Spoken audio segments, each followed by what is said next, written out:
and welcome to Stuff from the Future. I'm Cristen Conger, staff writer at HowStuffWorks.com and co-host of the podcast Stuff Mom Never Told You.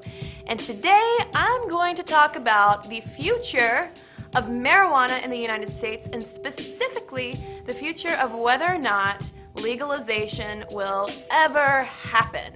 Because just to give you a quick rundown, right now, marijuana is legal or decriminalized, meaning that you're not really supposed to smoke it, but if you're caught with it, you'll just be fined, you won't be sent to jail or harshly punished. And right now, that's the case in 15 states and Washington, D.C., and it is also pending in 6 other states. Now, I figured this would be a good time to talk about the future of possible marijuana legalization in the United States, because only a couple of days ago, from when I'm standing here recording this here video to talk to you, the governors of Rhode Island and Washington, D.C. publicly came out urging the federal government to reclassify marijuana from a Schedule 1 drug to a Schedule 2 drug. Now you might be wondering, what does that mean? Well, in 1970, the federal government passed something called the Controlled Substances Act. And according to that legislation, a Schedule 1 drug, 1, could be highly addictive, 2, have no medical purpose whatsoever, and 3, possibly be dangerous and kill you dead. Schedule 2 drugs, still kind of dicey, but not quite as regulated. So that's why the governors were saying, hey, you know what, since medical marijuana has a potentially therapeutic use, and we allow people within our state to use it in a very controlled kind of way, it must be recommended by a doctor and dispensed from an approved grower. You should allow them to do this. Because here's the thing, folks. It's not just, like easygoing drugs that are Schedule 2. Harsh drugs, including cocaine, in fact, are Schedule 2 drugs, less regulated than marijuana in the United States. So that's one argument that we got going on. But here's the thing. The federal government is not really keen on this idea of legalization. And in fact, earlier this year, in June of 2011, the federal government denied a petition to reclassify marijuana. So they're still saying no.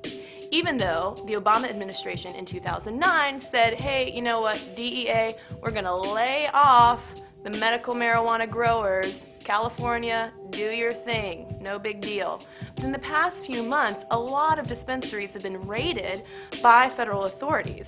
In fact, recently, 62% of dispensaries in San Diego alone have been shut down because of federal pressure.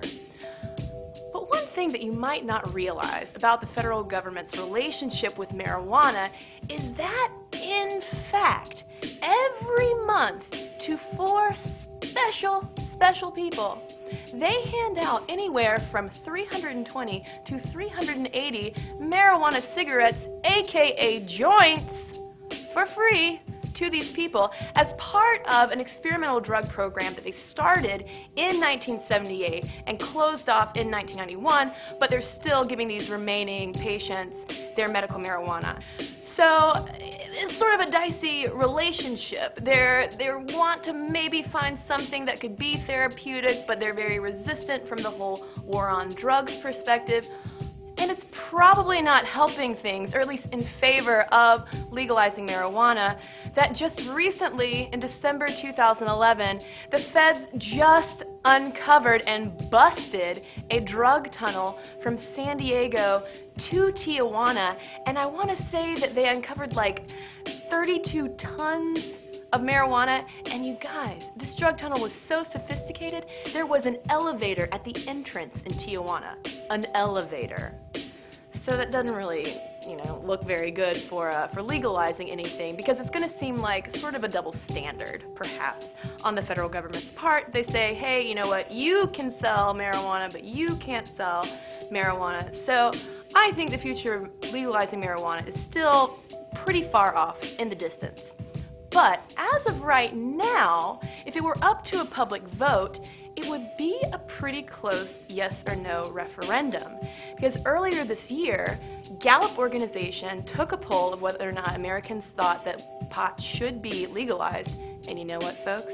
Half of us, the largest percentage ever in the history of doing this poll, which they've taken before, said, sure, why not? Do it. And another argument in favor of legalizing marijuana is, okay, the medical marijuana industry right now is valued at around $1.7 billion. And Business Week did some numbers running in 2010 and found that if you taxed that, according to how marijuana is also taxed in places like Canada, we could be sitting on $40 to $100 billion a year in additional tax revenues just from marijuana alone.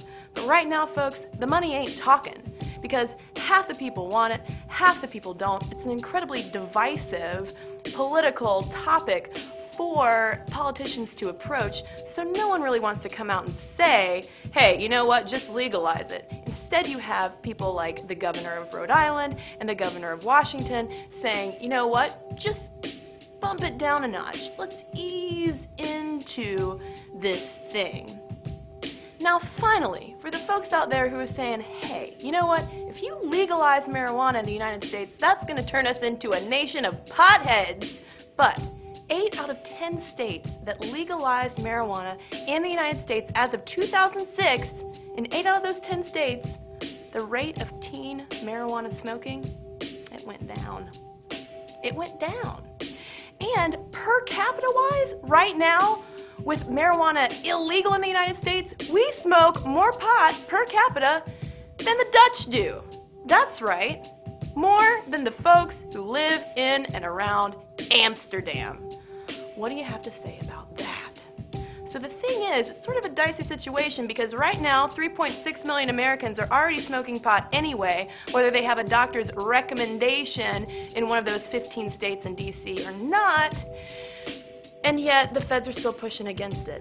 I don't know. I think at some point, as more and more states legalize it, and perhaps we need those tax benefits more and more because of the economic woes that we found ourselves in right now, maybe we could see a greater push from the feds, but as of now, the DEA ain't going anywhere. For more on this and thousands of other topics, visit HowStuffWorks.com. And don't forget to check out our other podcasts, free, on iTunes.